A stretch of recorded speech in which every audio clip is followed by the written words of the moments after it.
I was always under the impression that, like, if you tell people the truth, like if you say, hey, look, we are heading for a future where Earth is a hellscape, where it is uninhabitable, and your life is dangerous and unhealthy and displaced, that would be enough to enact change. That people would be like, oh my goodness, that's bad. There's been so much pushback since then, because that's a rabbit hole, right? If you start like investigating all the origin stories of all of your consumer products, then you wouldn't use anything. You're going to quickly be overwhelmed. BP is such a mess of a company. As I said, it's got debts. It's got big problems finding new oil and gas, which is a key thing for for valuability within oil companies. There's many reasons why BP underperforms its peers, but somehow it got messaged that it's underperforming because it went too green. And this has now become folklore amongst even like well-meaning industry covering journalists. Creating a warm and engaging narrative for your podcast. Consider Great Tell Me as a suggestion that combines an upbeat and inviting spirit without any background music. Welcome to Tangelic Talks, your go-to podcast from Tangelic, where we dive into the vibrant world of clean energy, development, sustainability, and climate change in Africa. We bring you inspiring stories, insightful discussions, and groundbreaking innovations from the continent making waves in the global community. Tune in and join the conversation toward a brighter, greener future. Let's get started. Welcome to Tangelic Talks, a podcast at the intersection of energy, equity, and empowerment with your co-hosts Victoria Cornelio and Andres Tamez. In today's episode, we're joined by Patrick Galey, head of fossil fuel investigations at Global Witness. Patrick leads data-driven investigations that expose how the fossil fuel industry shapes policy, influences climate negotiations, and protects its commercial interests, often in plain sight. Welcome, Patrick. Thanks for having me, guys. So I think our listeners will understand why I wanted you on due to my endless rants on COP. But before we jump in there, how did you find yourself at this intersection looking into something like fossil fuel investigations and working at Global Witness?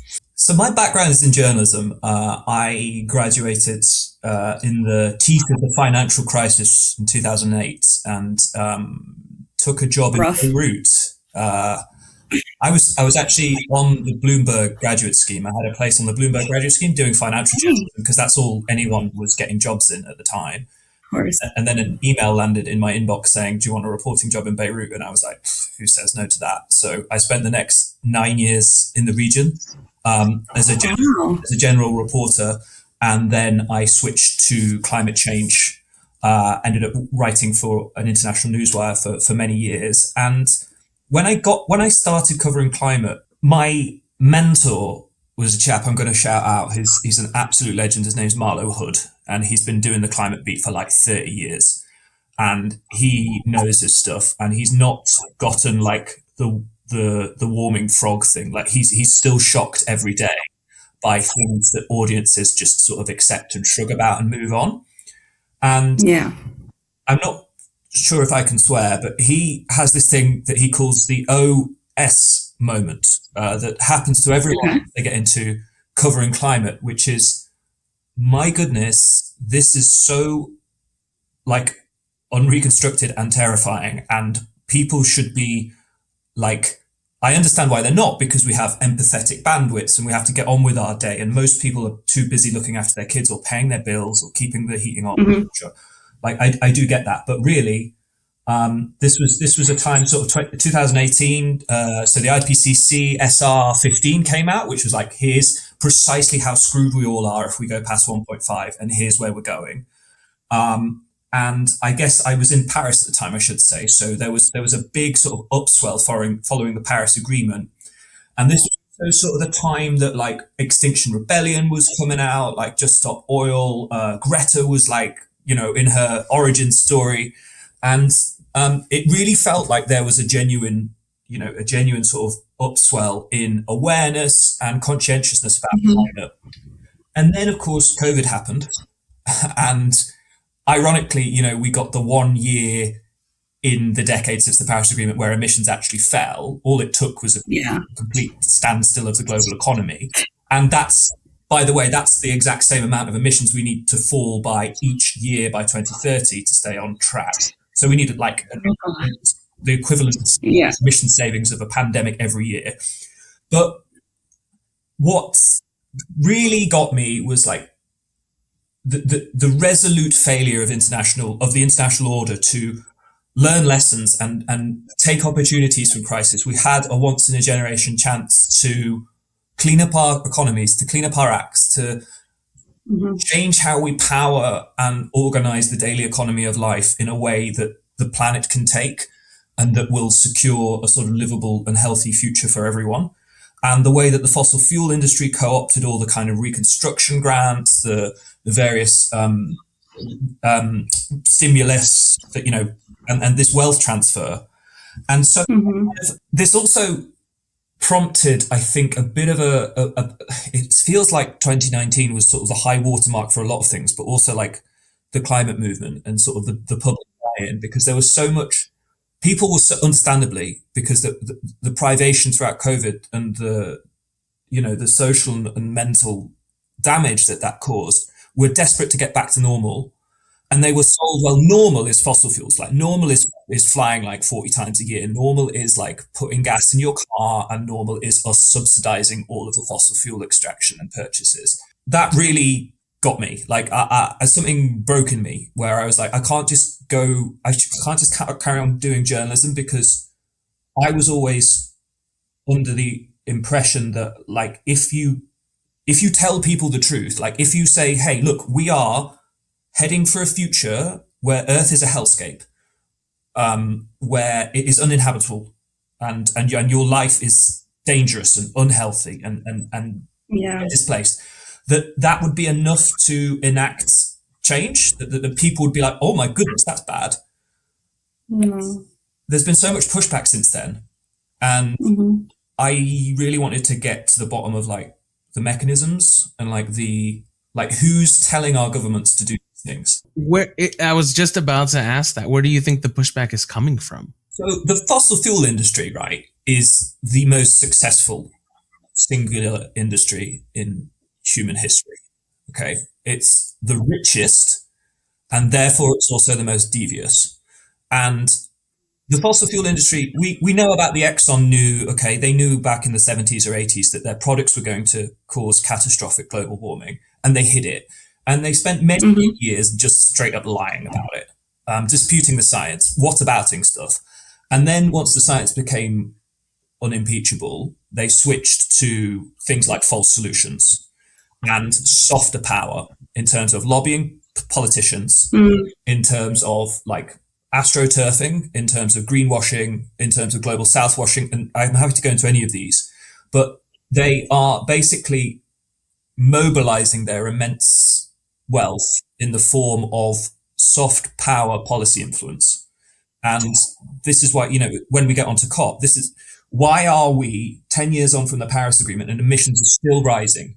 My answer is because you continue to allow the arsonists into the building. You continue to invite the mosquitoes to the malaria prevention conference. You continue to let fossil fuel people wander the corridors of power, get in the ears of policymakers, and that means that they get to define the scope of the possible and the speed of the transition. And this is why we're going in the wrong direction, in my opinion. So this might be a little bit of a multi-layered question, but I have like a train of thought about this, right? Because it's always been sort of a mystery to me why they didn't try to establish themselves as leaders in renewables. And in renewables, they would have a lot less spending that they would need to do to generate power. They could give power cheaper and make similar gains, right? If they had established the infrastructure back in the day. But instead they lobbied against nuclear, right? They very successfully lobbied against nuclear. They very successfully sort of stifled any other sort of renewable industry. Is it just because of like the petrodollar? Is it just because not because oil as an actual product, but oil as a commodity? Like, is it because of the petro? Like, why is that? Do you have any sort of idea? So I think about this a lot, and we do a lot of Global Witness do a lot of work on the super majors. So the big six they are now: Exxon, Chevron, Total, BP, Shell, and Eni. And we do a lot of work on BP. And BP, The greatest. Thank you, BP. like, so you guys will know about Deepwater Horizon, which BP is still paying off, by the way. BP's financial accounting every year, essentially all of their accounts come with an asterisk. They're like, they call it replacement cost profit, which is this is the money we would have made if we weren't still paying off Deepwater, which is an insane way to run a business, right? But lots of people. So it's former CEO, a guy called Bernard Looney, who had to step down because of extremely inappropriate workplace endeavors. He instituted a fairly modest investment program in low carbon, and we can talk about gas is low carbon, but like he did make a concerted effort to diversify the company, right? Because he saw the writing of the walls. He saw the way the macroeconomic trends are going. He saw the S-curve adoption of renewables and EVs, and EVs, like, they're going to put terminal demand decline on oil, right? Because that's really what we use it for is diesel and jet fuel. And he saw it, and it didn't really take off because the pandemic happened. And BP is such a mess of a company. As I said, it's got debts. It's got big problems finding new oil and gas, which is a key thing for for valuability within oil companies. There's many, many reasons why BP underperforms its peers, but somehow it got messaged that it's underperforming because it went too green. And this has now become folklore amongst even like well-meaning industry covering journalists, where they're like, BP went too green, too hard, investors didn't like it. So now it announced its reset last year. It's got its new institutional investors, Elliott. I don't know if you're aware of them, but they are full-on black pillars feeding puppies into the wood chipper to try and make money. Like, they are completely anti-climate. They're like, let's do all the oil and gas, right? And investors weren't impressed. But the point of that story is that they got spooked by their own greenwash to believe that investing in renewables was a less sure way of making money. And in renewables in a very loose sense too, which is kind of crazy. But to their credit, I don't think they're wrong. I think you make more money per kilowatt hour selling oil and gas than you do renewables. But there's a key reason for this.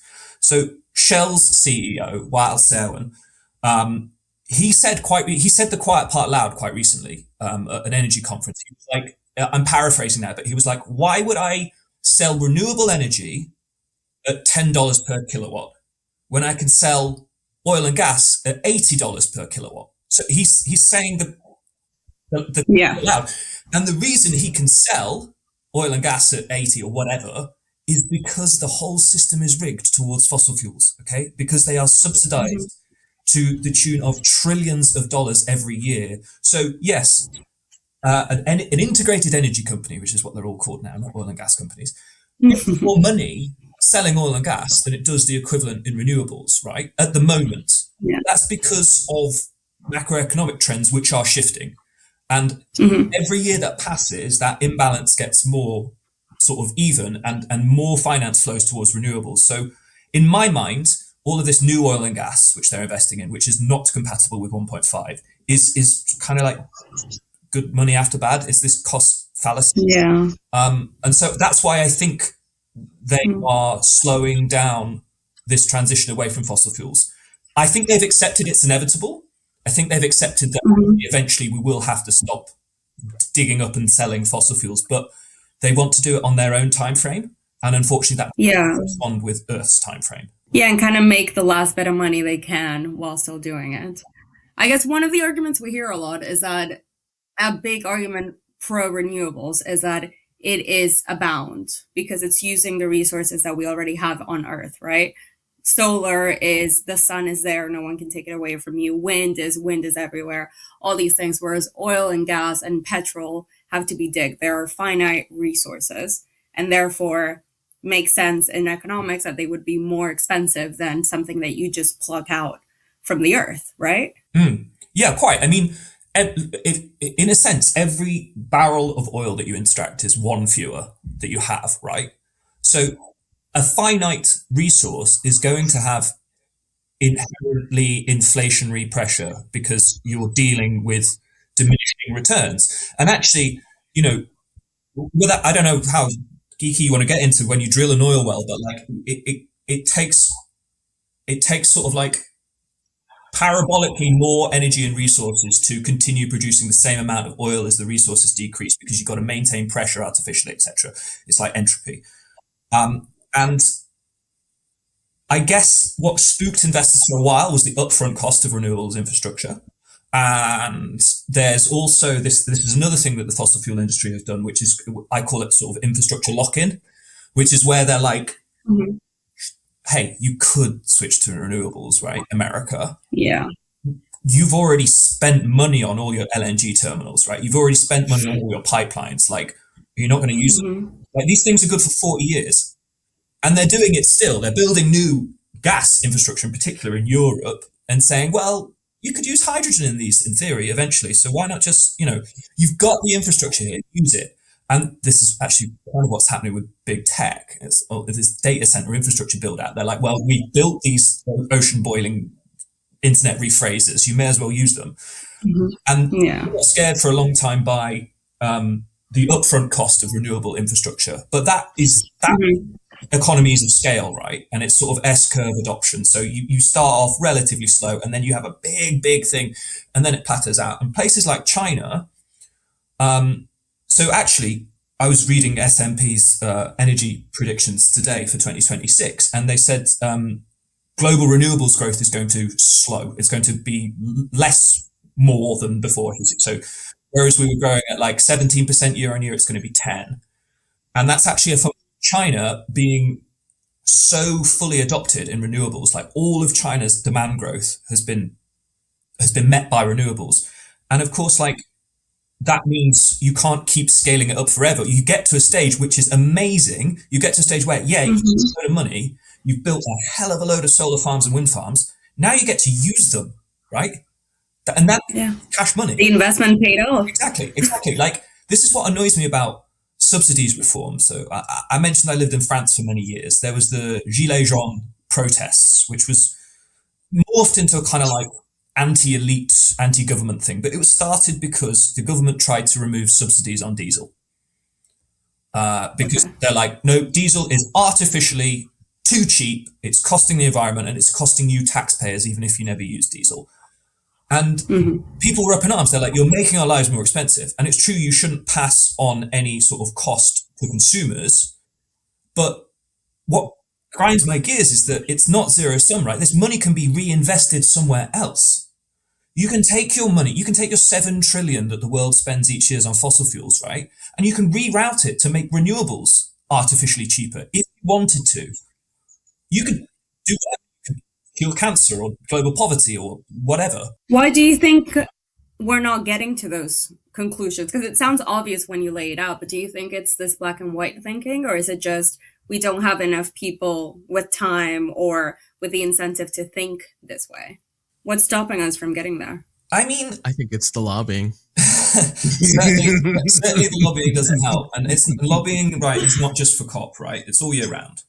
And you guys will know how the sort of political narrative capture that the industry has in the US, and I do a lot of work on EU and UK lobbying.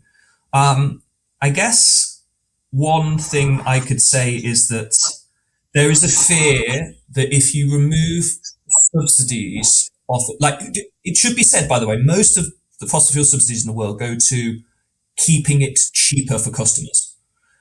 Right. So there's the fear then that if you reroute them away from fossil fuel products, let's say in the UK, where I am now, it's gas, right? And specifically it's LNG, because post-Russia we have to figure out our supplies. So, and gas network distributions and such. Yeah, exactly. And they're selling it, I don't know what it is per kilowatt hour at 5:30 local time. It may have gone up, since 5:20, given the state we are. But there is a fear that they make the cheapest available option more expensive overnight, and that causes. And I think a lot of governments have learned the wrong lessons from countries that have tried subsidies reform badly, like Chile. Chile was meant to host COP in 2018, but there was anti-government protests, meant it got held in Madrid. But they started because they wanted to. The government wanted to reduce subsidies on like diesel and train and fuel for the metro, pass it on to consumers, and so I think governments have sort of scared themselves because any meaningful subsidy reform has been attempted in a not consumer friendly way. I do think, and I think that's exactly to your point. Like one of the things that I rage on and on about, right? Because like, what do you do, right? If you're an American citizen and you don't have access to cheap electric vehicles because you're a closed loop, right? I think it's the same in Europe, right? You don't have access to the Chinese electric vehicles for moral reasons, but it's all just a bunch of baloney. Regardless of the morality, that's a whole different conversation. But so you're stuck outside of that, and then you're dependent on the fossil fuels, and you're dependent on gas and diesel, and there's a lot of money flowing into and I'm always a broken record about this, but like there's a lot of money. The government has given a lot of money to companies that make a lot of money and don't need money, like Nvidia right now with the data centers. They're putting a lot of money into AI. That all that money can go into what China did. It's like it didn't take China that long. And then you have this false narrative where it's like, that's just not the way we do it in America. It's like, no, actually, America has done this multiple times. Like the electric grid was a huge, the electric grid itself was a huge social project in the United States that was pushed in order to get electricity because they thought it was a good idea to get electricity to every single person in America, no matter how remote. And it was costly, right? Because there's a lot of remote people in America. It's very different from other countries where you see the like Australia, where you see the centers of population and then no one lives here. No, in America, everyone lives somewhere. It's very interesting, right? Well, that's the messaging they have here in the UK with the Great Grid Upgrade, right? We have to make sure everyone has reliable access to energy. That's why we're upgrading. Right. And so you have this money that you are giving to a company that prints money instead of saying, all right, we are going to partner with a company or we're going to do it ourselves. It's or we're going to do it ourselves and maybe sell it or maybe keep it socialized. I don't care how you're going to do it, right? But build out the renewable infrastructure. Like it's not that hard. China did it so quickly. And how did they do it? By doing it. Like people rag on how expensive it is to do nuclear. Half of the expenses are the insane regulations that come from lobbying. They didn't come from any sort of real concerns in the United States specifically, because that's where I know about the history of it. I think you're voicing a lot of the frustrations people have with COP specifically, right? It's like, why do we have to meet every year to talk about the same thing? Can we just go out and do it? Yeah, and like to that point, there's a large constituency globally that like is doing its policy making outside of COPs. You know, there's cities that have announced net zero, like Gavin Newsom, fine people of California. You know, I think there's like, I don't know how many thousands of businesses, but like the CBI, which represents businesses here in the UK, they're like, no, everyone needs net zero and everyone is on board. This is on board. There's some like heavy industries that are slower, but like, I think there's a couple of things. Like COP is really the only functional forum where global majority countries are in theory treated as equals around the table. In practice, they're not. They get condescended to and bullied. But like it's really the only like forum where like proper things like loss and damage finance and adaptation finance can get discussed. And this is where you get the 100 billion a year, which we're still not doing. Like there's this inaugural fossil fuels phase out conference in Santa Marta, Colombia in April, which is going to be a big moment for us in our campaigning arm, because like COP is like the climate at large, whereas this is like a forum for specifically debating how we how we do the one thing that we know will work. And yeah, I understand why people are frustrated. And like from, with my sort of like, I don't want to say it's like my environmental bias. I hate when people refer to me as an environmentalist. It's like, no, I'm just a guy here trying to make your future like more affordable and healthier. But like, we really want this to work. We want this conference to work, and we don't want it repeating the mistakes that COP has had. And like, there's going back to your point, Andres, like, yeah, China did it. Okay. China also like uses a lot of coal, and we know this, right? But China did it because, I guess, how to put this, it didn't have practical, not moral reason. It didn't have to worry about like local opposition to infrastructure projects, did it? It did it. And like in the UK in particular, like I'm sitting in a country that's spending currently £1 billion a kilometre for a train track. And everywhere, I cycle a lot. Every time I go on my bike, it's like no to new wind farms, no to new solar farms, no to this, no to this. It's like an eyesore. And governments are afraid. Governments are afraid of like, people's distaste in it. And it's unfortunate. You can't really hide like renewable infrastructure. But what I always say is like that there's this big debate about the cost of net zero. Okay, I'm sure it's happens everywhere. But in the UK, it's a particularly acute moment because you've got the rise of reform and basically this backlash that I was sort of alluding to at the start, and everyone's saying, oh, it'll cost this much to invest to upgrade the grid, as you said, Victoria. And it'll cost Y to electrify our transport, and it'll cost this and this. That's always posited as against a future absent of climate costs. Like they're always like, this is just an outlay, and business as usual would cost zero, right? Whereas of course we know that business as usual is going to collapse the economy as we know it. And I just wish more people like understood this idea that we are at a key inflection point in humanity's ability to live on this planet, and there are tough choices. And like maybe that's another reason why we're kind of losing this narrative, is because we aren't going like, oh, everything's fine and it's easy and you just need to carry on. Precisely what the fossil fuel industry is doing, right? We're framing it as it's going to be short-term painful, because how else do you do it? And they just come back and say, yeah, you could do all of that, or you could just do what you do. Well, because I think what you said at the start, there's so much overwhelm because there is so much going on. There are so many shifting priorities. There's always a reason for you to not look up, right? Like the movie. I think something I've noticed a lot is I do a lot of community engagement. And when you talk to someone that is against a wind farm, a lot of it is, well, the countryside is precious. It looks ugly. Or why is my money going into that? Those are the same things that you hear about people back in the day when they lived close to mining towns, or when they started building things that were an eyesore, like a data center in these days. The concerns are a lot of times the same. So are we just failing at the narrative? Like, would that be the crux of it? Is it that there is more money in lobbying? To be fair, data centers do actually seem to be making people sick. So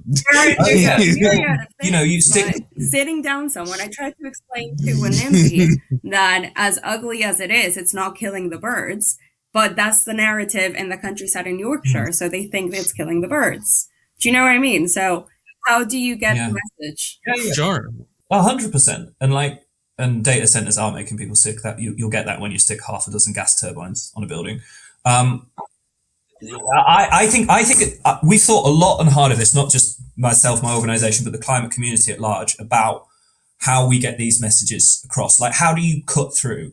And I'm very much I spent a lot of my life really warning about the bad. And someone told me, a very dear friend who works in the climate movement too, she took me aside one day, I think it was at a COP, and I was like brain fried and being like, why? How do they get away with this, and why don't people care about it? And she said, it's not enough to be right. Okay? you've got to speak to what matters to audiences and what inspires them. And so I think we need to do a much better job at messaging the positives, messaging like, here's what your future could look like. The architect of the Paris Agreement wrote a book. The title escapes me, but it's essentially a double scenario. It's a scenario where the Paris goals are implemented, and like people have parks and trees and businesses and homes to live in, and everyone's using EVs, and the water's clean, and there's animals running around, and like this is like a future of abundance, cheap, plentiful energy that could sustain and manage energy demand growth in a sustainable way. And then, of course, the inverse scenario is one where we just do what we've been doing, and it's hell on earth. And I really do think, like, yes, it's true. I agree that a wind farm is ugly, okay? But we need this, and what you'll get out of it is this. Eventually, you'll get lower energy bills. You'll have cleaner air. Your children won't be, forced to fight over scraps of food in the street when society breaks down. Like, all of these things are necessary, and there's all upside to this long term. Like, okay, I know we're recording this now when the Strait of Hormuz is blockaded. Yeah. And prices are going bananas. And the IEA just unleashed its like biggest ever strategic reserve to try and catch up, right? And I guess my question to your listeners is like, how long are you going to let your government's addiction to fossil fuels continue to hold you hostage to what's going on in the world? Because if we switch to renewables, it doesn't matter if the Strait of Hormuz gets blocked. Okay? It doesn't matter if an entire continent disappears from the map. You've got your own integrated energy infrastructure that doesn't rely on imports and doesn't rely on extremely expensive, messy, climate-wrecking extractive practices. When are we going to learn? What crisis is it going to take? Yeah, and it feels like a standstill, doesn't it? Because you talk to people and you explain to them the bad, and it doesn't scare them enough. You explain the good and, have this imagination of how beautiful it could be, kind of this futurism. And they're like, well, that's too far. The messaging around finances seems to be one of the hardest to nail, right? We all know that there are greedy corporations out there that have too much money and they spend it in the worst ways. But is that enough of a narrative? How do we talk about finance, for example, as investment to this beautiful future we're talking about, and not as a waste of money we can't afford right now because my bills are too high? I don't want to badmouth like representative democracy, because like it's quite a good theory, but like it kind of necessitates short-term thinking and funding cycles for lawmakers, right? It's very basic. It's like if you've got a potential infrastructure project that's going to cost you 50 million in 4 years, and no one will see any benefit until 12 years time, what are you going to do? Like it is tricky. Like, but again, going back to your point, like people have quite short memories, and it took hundreds of years for us to establish this current power infrastructure that we have, and a lot of money. I think like one thing that we've gotten quite a bit of narrative cut through is drawing audiences' attention to what is driving the cost of living, cost of greed crisis. Like it's the spoiler alert, it's always fossil fuels. Like fossil fuels makes your energy more expensive at key inflection points, such as right now. But it also makes making stuff more expensive because we still use gas to manufacture a lot of things. It makes buying things, it makes transporting food around the world more expensive. Like 50% of the cost volatility in foodstuffs is due to cost volatility in oil and gas, like globally. And that should really blow people's minds because, like, sorry, I don't have dividends from Shell. I don't get any benefit from this. So why am I paying? Why is it all debit for me every time something goes wrong? We're working on a story. By the time this goes out, it will be out. But the six majors have seen 120 billion increase in their share price in 2 weeks since Iran. Of course. Like, that alone should not is that not enough to convince audiences? Like, hang on, are these the baddies? Like profiting off of war? Isn't that something you're really not meant to do morally? But I do sometimes struggle to like keep my composure when I'm talking to people who are like, we can't afford net zero, we can't afford this or that, because it's like, if you're angry about the cost of your energy bills right now, you're going to be furious when you hear how much climate change is going to cost you. And I think that's a moot argument. I think there's so much money being burned thrown to the money pit. That because like I just don't believe there's not enough money for it narrative at all. Like there is no world in which we cannot divert money going to the money burning pit.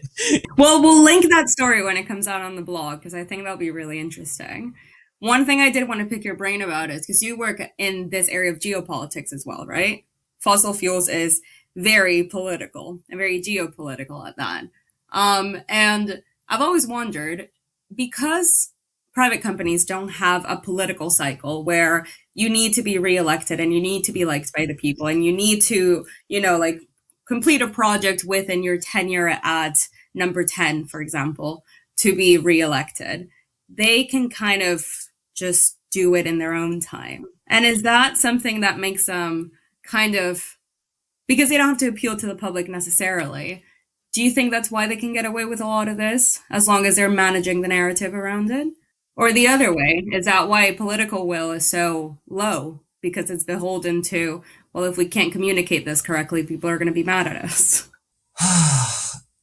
It's really tricky. Like I think, I don't know. I think if people had a moment to stop and think about like where we currently get our energy from and the processes involved, like they only see the end product, right? They only see the stuff you put in your car or you heat your water with, and they don't really see. And that's exactly how it's marketed, right? You no longer see like Shell and BP putting like oil rigs on the front of their annual reports. It's all like wind farms and like people working on LPG in global majority countries that they provided for them. And I don't know whether there's public interest and appetite to, because that's a rabbit hole, right? If you start like investigating all the origin stories of all of your consumer products, then you wouldn't use anything. You're going to quickly be overwhelmed. Yeah, quite. So I'm not sure. Like I've sort of spent a large part of my life trying to explain to people the links between the ad industry and what they're experiencing. And I think we did a pretty good job of that during the Ukraine price surge crisis, and we're probably going to have to do that again. But like getting back to the start, and there's no implication of fault here. It's just the way humans function. Like they remember how stories end, right? They remember oh yeah, we had a pandemic and then everyone got vaccinated and it was fine, and I didn't need to learn anything from it. And governments are the same. They're like, oh yeah, we spent hundreds of billions of euros and pounds and dollars, and we had to build like an entire industry's worth of infrastructure in 2-3 years. But we did it. We swapped Russian gas for other gas. And now they're going to have to do it again. And I do wonder when the penny's going to drop. And it's strange because you see like every single poll we've got local elections here in May. Every single poll is like, what are your main concerns as voters? And they're like, cost of living crisis, number one still, or like inflation, the affordability crisis. And I'm like, it's funny that, because who's doing that? Like, who's making this a cost of living crisis? You might be interested to know it's these people.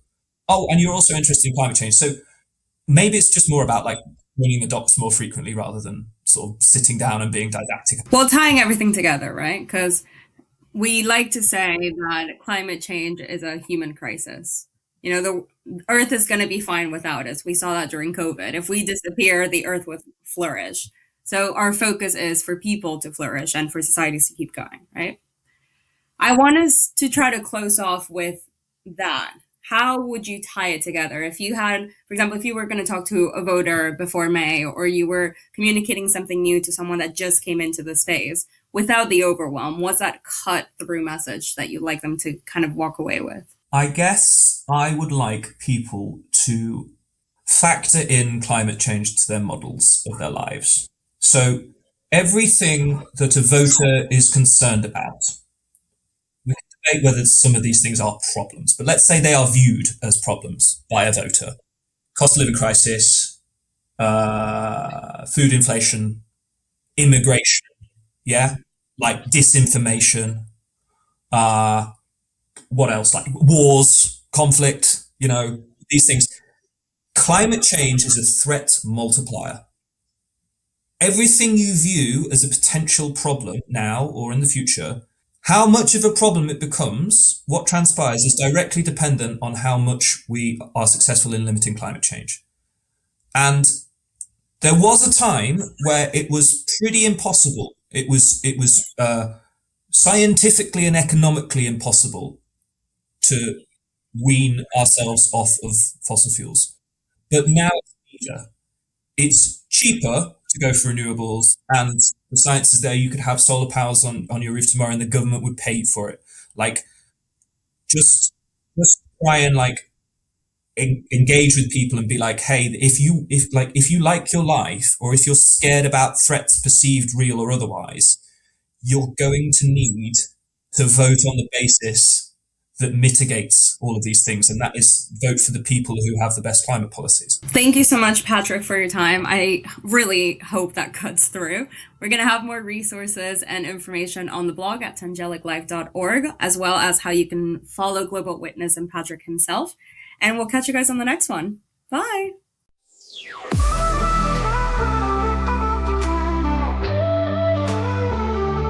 Let's talk power, let's talk change. From rural lights to brighter days. Equity rising, voices strong. We're building tomorrow where we all belong. Tangelic Talks, energy, equity, pride. Empowering the world, side by side. A spark becomes a fire, a vision that's true. Together we rise, it starts with you.